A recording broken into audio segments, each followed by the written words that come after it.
자, 우리 이번 강의에서는 보기 나오는 문제들 어떻게 읽어야 되는지에 대한 부분들을 좀 얘기해 보도록 할게요. 보기는 힌트가 돼요, 힌트. 보기가 나올 때는 어려운 문제다라고 선입견을 갖는 사람들이 많은데 그렇지 않아요. 보기는 우리가 시를 이해하는 힌트가 된다고 할 수가 있어요. 그래서 시를 읽을 때 우리는 시적 화자가 처해 있는 상황 속에서 느끼는 정서, 태도, 그래서 이제 이것들을 종합해서 주제. 그런데 어떤 보기는 이런 걸 다 얘기해 준다는 거죠. 이를 쓴 작가가 어떤 사람인지, 이 시가 쓰인 시적 상황이 어떠했는지, 그러면 확실히 시를 이해하는 데 있어서 도움을 많이 받을 수 있겠죠. 그래서 보기 나오는 문제들을 여러분이 만나게 될 텐데 보기는 힌트다라는 것을 여러분 꼭 생각해 주셨으면 좋아요. 자, 여기 보기 있는 문제 딱 보기만 가지고 왔어요. 자, 여기 한번 같이 보시면요.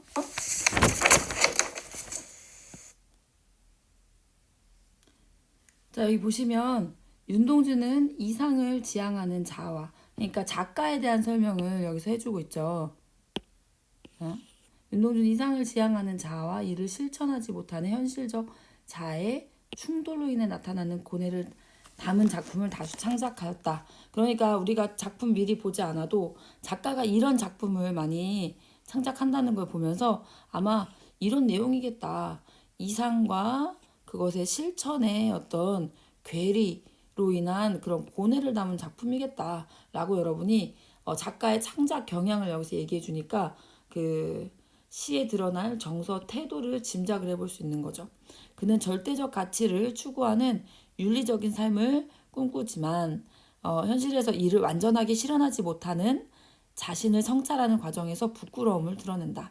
그는 이러한 성찰과 이상 추구의 의지를 지속적으로 시에 반영하면서 시인으로서의 숙명을 보여주고 있다.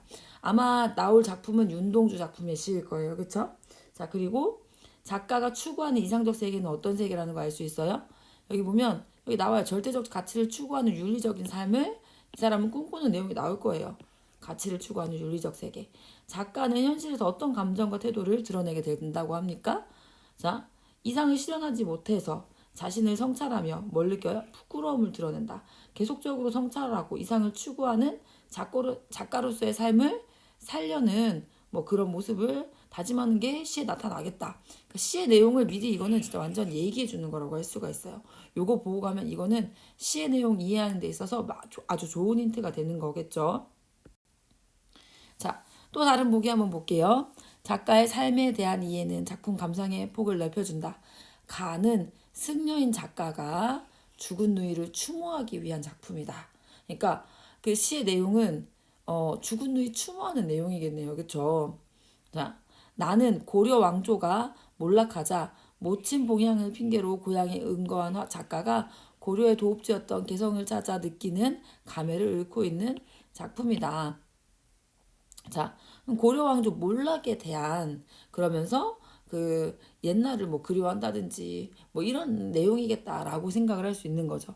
자, 이 보기를 통해서 우리가 알 수 있는 거 뭐예요? 작가가 처한 상황을 알 수 있어요. 작가가 느끼는 정서를. 작가가 처한 상황, 가작품에서는 죽은 누이, 그쵸? 누이가 죽었어. 그거 추모하는 거라고 할 수 있겠죠. 나작품은 고려왕조 몰락이 바로 상황이라고 할 수 있겠죠. 이렇게 상황을 우리가 파악해야 되는데 보기를 통해 미리 알려주면 진짜 땡큐 하면서 여러분이 시를 들어가 주셔야 된다는 거 여러분 보셔야 됩니다. 그래서 보기를 꼭 먼저 보세요. 가는 누구의 작품입니까? 승려예요. 근데 어떤 상황에 누이가 죽었어요. 누이를 추모해요. 나는요, 고려 왕조가 몰락하자 고향으로 가서 은거했었고요. 고려의 옛 도읍지를 찾아갔고, 여기에 나타나진 않지만, 이런 작품들은 왕조 몰락했어. 그 왕조에 대해서 생각해. 그런 작품들은 대개 무상감, 그리고 그리움, 이런 거 얘기하는 경우 많아요. 그래서 그렇지 않을까 해보고 들어갈 수 있는 거죠. 자, 한번, 이 보기가 어떻게, 그대로 그 보기죠, 여러분. 문제 어떻게 나왔는지 같이 한번 보도록 합시다. 자, 시를 먼저 읽어볼게요. 보기는 봤으니까요. 죽는 날까지 하늘을 우러러 한 점 부끄럼 없기를 잎새 있는 바람에도 나는 괴로워했다. 별을 노래하는 마음으로 모든 죽어가는 것을 사랑해야지. 그리고 나한테 주어진 길을 걸어가야겠다. 오늘 밤에도 별이 바람에 스치운다. 여기서 얘기한 거 완전 여기 다 나오죠. 이 사람은 계속 이상을 추구해요. 그렇죠? 그런데 한 점 부끄러움이 없이 정말 그렇게 절대적 가치를 추구하면서 윤리적인 삶을 꿈꿔요. 하지만 바람만 불어도 나는 힘들어요. 그러니까 현실에서 그게 그렇게가 잘 안 돼요. 별을 노래하는 마음으로 나는 죽어가는 걸 사랑하고 주어진 길을 가야지. 하지만 오늘 밤에도 아유 별이 바람이 힘들어 스치워서 난 힘들기는 하다. 뭐 이런 얘기하는 거죠. 자, 죽는 날까지는 이상을 지향하는 자아의 숙명. 여기서 얘기했던 거 완전 또 예스죠. 하늘을 우러러 절대적 가치를 지향하는 자아의 모습. 그쵸? 하늘을 우러러 한 점 부끄러움이 없기를 절대적 가치 추구하는 모습 맞죠? 괴로워했다라는 것은 아까 얘기했던 그 고뇌 맞죠? 별을 노래하는 마음으로는 윤리적 삶과 현실의 삶 사이에 어떤 갈등을 노래하고 있다? 아니요, 자기는 그냥 내가 이제 여기서 할 수 있는 그냥 노래하는 마음으로 그냥 그렇게 살아야지. 그렇게 얘기했어요. 여기서는 갈등 아니었어요. 그쵸? 그러니까 노죠? 주어진 길을 걸어가야겠다. 나는 그래도 끝까지 가겠어. 라는 의미라고 할 수가 있겠죠? 자, 그 다음 나작품 한번 봅시다. 자, 요것도 미리 봤기 때문에 작품으로 바로 가볼게요. 생사의 길은 죽고 사는 길은 자, 왜 그 얘기했는지 알겠죠? 죽은 누이 얘기할 거니까. 여기 있음에 머뭇거리고 나는 간다는 말도 못하고 어떻게 이렇게 가버립니까? 나는 간다는 말도 못하고 간 사람 누구예요? 죽은 누이겠죠? 어느 가을 이른 바람에 빨리 분 그 바람으로 여기저기에 떨어지는 잎들처럼 한 가지에 나고 하는 건 모르온저. 뭐 얘기하는 거예요? 누이하고 나는 한 부모한테서 태어났는데 한 가지에 나고가 그거 비유한 거죠. 그런데 어디로 갔는지 모르겠어. 근데 누이가 좀 일찍 죽었나 봐요. 가을에 이른 바람에 죽었다고 했으니까 이른 바람에 떨어지는 잎처럼 이 떨어지는 잎 누구를 비유하고 있는 거예요? 누이를 죽은 누이를 비유하고 있다고 할 수 있겠죠. 아 미타찰에서 만날라. 극락세계 같은 데서 만날라. 도 닦으면서 기다리겠노라. 얘 나중에 미타찰 극락세계에서 만나겠지. 그냥 도 닦으면서 기다려야겠다. 종교적으로 승화하려는 의지 라고도 할 수 있습니다. 자 그러면 우리 여기 기억하고 니은을 먼저 한번 풀어볼게요. 어느 가을 때이른 바람이라는 인식을 통해서 예기치 못한 뭔가 예기치 못한 어떤 조금 빠른 그 누이의 죽음에 대한 이렇게 이해하는 거 가능하죠. 극락에서 다시 만날 때까지 돌을 닦으며 기다리겠다는 다짐을 통해 슬픔을 종교의 힘으로 극복하려고 한다. 맞죠? 자, 그 다음 거. 이거 시조예요, 여러분. 잘 나오는 시조인데 알아두시면 좋을 것 같아요. 500년 도읍지를 필마로 돌아드니 500년 도읍지 고려왕조 얘기하는 거겠죠. 산천은 의구한데 산천은 그대로인데 인걸 사람은 간데없네. 어지버 태평연월 고려시대의 그 태평연월이 꿈같다. 그런 일이 있기는 했던 걸까? 완전 지금 황폐해졌네. 뭐 이런 얘기 무상감 드러내고 있네요. 500년 도읍지라는 시간과 장소의 제시를 통해 단절된 고려 왕조에 대한 아쉬움을 드러내고 있다. 예스죠. 자연은 변함없는데 고려의 옛 충신들은 찾을 수 없다. 그쵸? 산천은 그대로인데 충신들은 없네. 예스. 자, 태평한 세상이 꿈속에만 있겠느냐는 각성을 통해 고려왕조를 다시 찾겠다. 이런 얘기 안 해요. 여기서 그쵸? 그러니까 아닌 시어는 답은 진짜 정확하게 근거가 있다는 건 알아두시면 좋겠습니다. 자, 그리고 보기가 힌트도 되지만 또 조건 이 방향으로 이 시를 읽어야 돼 라고 얘기하는 경우도 있어요, 여러분. 자, 그래서 감상의 방향을 제안해 주기도 한다. 그래서 그 조건에 따라 시를 감상하시면 돼요, 그때는.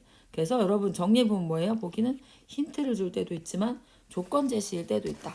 조건을 제시해줘도 여러분 그 방향으로 그럼 읽어나가면 되는 거니까 그 시를 그 방향으로 읽으면 그 문제는 풀리는 거니까 여러분 뭐 전체적인 힌트라는 맥락, 도움을 준다는 맥락에서는 그 달라지지 않겠죠. 시를 한번 그런 보기들을 한번 살펴보면요. 자, 사랑이 이루어진 상황을 사랑의 결실이라고 부르는 것은 사랑을 이루기 위해 지극한 노력이 필요하기 때문이다. 그러니까 지금 이 시는 사랑을 이루기 위한 그 결실을 맺기 위한 지극한 노력에 대한 내용이 나올 것 같다라고 여러분 생각할 수 있겠죠. 사랑하기로 마음 먹는 것만으로는 결실을 얻을 수 없다. 대상에게 지속적으로 관심, 그것이 지극적 노력에 대응하는 거네요.